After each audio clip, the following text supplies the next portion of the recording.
TPCC అధ్యక్షుడు మహేష్ కుమార్ గౌడ్ కేటీఆర్ పై తీవ్ర విమర్శలు గుప్పించారు. కేటీఆర్ తన స్థాయిని మరిచి మాట్లాడుతున్నారని, ఫార్ములా ఈ కార్ కేసులో ఆయన జైలుకు వెళ్లడం ఖాయమని అన్నారు. గాంధీ కుటుంబంపై ఇష్టం వచ్చినట్లు మాట్లాడడం సరికాదని హితవు పలికారు. ఉపరాష్ట్రపతి ఎన్నికల్లో తెలంగాణకు చెందిన సుదర్శన్ రెడ్డికి మద్దతు ఇవ్వకపోవడం ప్రధాని మోడీతో బీఆర్ఎస్ కు లోపాయికారి ఒప్పందం ఉందని స్పష్టం చేస్తుందని మహేష్ కుమార్ గౌడ్ ఆరోపించారు. కాళేశ్వరం ప్రాజెక్టుపై సీబీఐ విచారణను బీజేపీ, బీఆర్ఎస్ అడ్డుకుంటున్నాయని అనుమానం వ్యక్తం చేశారు.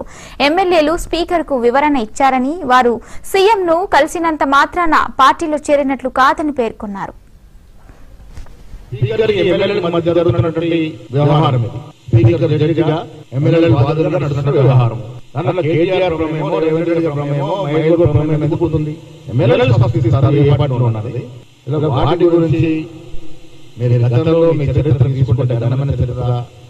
ఎమ్మెల్యేల బొగ్గల చరిత్ర తీస్తే లేదు మాట్లాడేది. ఒక తెలంగాణవాది ఎన్నికలు నిలబడితే నువ్వు ఓటేయలేదంటే ఇండైరెక్ట్ గా నువ్వు మోడీకి సపోర్ట్ ఇచ్చినావు. దాంట్లో అనుమానం లేదు. బీజేపీ, బీఆర్ఎస్ పార్టీ వేరు కాదు. ఎప్పటి నుంచో లోపాయికారు ఒప్పందంలో ఉన్నారు.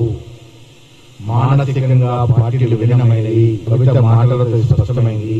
దాని కారణంగానే ఇవాళ కిషన్ రెడ్డి గారు మీరు సిబిఐ కప్పచెప్పండి, 48 గంటల్లో తేల్చేస్తామన్నారు. 8 గంటలైంది మేము సిబిఐ కప్పచెప్పి.